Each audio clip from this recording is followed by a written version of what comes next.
You went to the Amazon and you met other descendants of Moroccan Jews.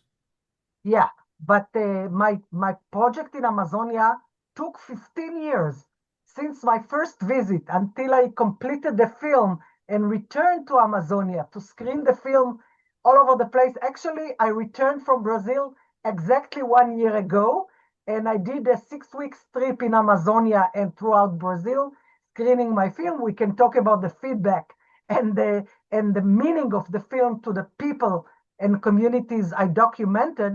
But the film took 15 years, several trips to Amazonia to answer the big questions. What happened? Where are the Jews and where is Judaism 210 years after the beginning of the immigration from Morocco? So that is Muito Amor So is the result. did you answer the question? Sorry? Did you Yes, answer the question?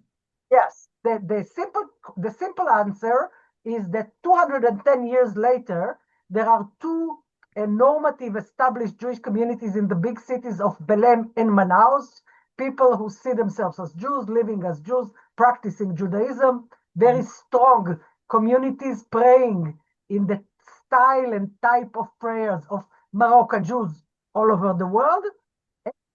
Throughout Amazonia, we have estimation of 300,000 and more offsprings of Moroccan Jews, mainly men who married local women called caboclos. So the children are not Jews, but they are offsprings of Moroccan Jews.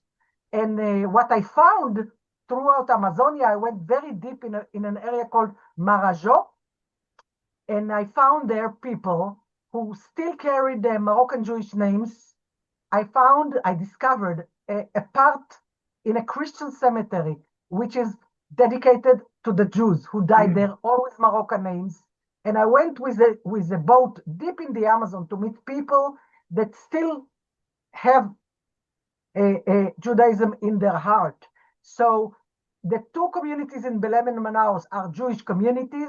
The offsprings of Jews throughout Amazonia remember their affiliation, their origin, but currently they live as Catholics. Catholics with Moroccan Jewish names throughout Amazonia, with mixed children of Moroccan's Jewish men and local women mostly, but also some other sometimes. And that's the story. All over Amazonia, you have Moroccan Jewish families and their offsprings.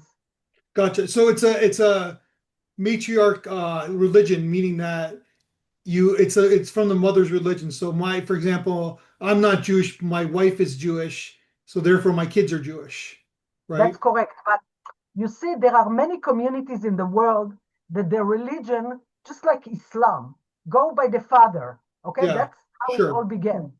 So they come and see themselves as Jews. They build up cemeteries and synagogues and so on and so on.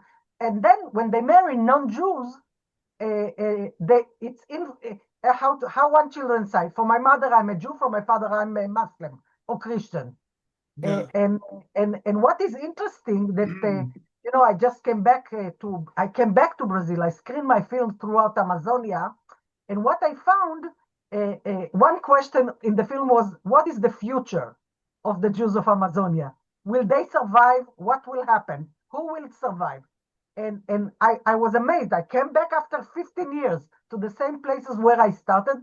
Of course, we lost about 8 people that are in the film, and I document them and have their stories, and I'll tell you where it all goes. But I can tell you something very interesting. In the big city, in the city Belém, I came when they renewed the Jewish school after 50 years that it was closed. So history doesn't go straightforward. The history has ups and No. downs. And in Manaus, it was even more interesting. In Manaus, I came and it was Shabbat of Bar Mitzvah that normally celebrated for 30 years old. But this Bar Mitzvah was for people who are older and just finished a conversion program, and then they celebrated their Bar Mitzvah. And some of the people that completed their conversion, were wives that are not Jewish that marry Jewish men.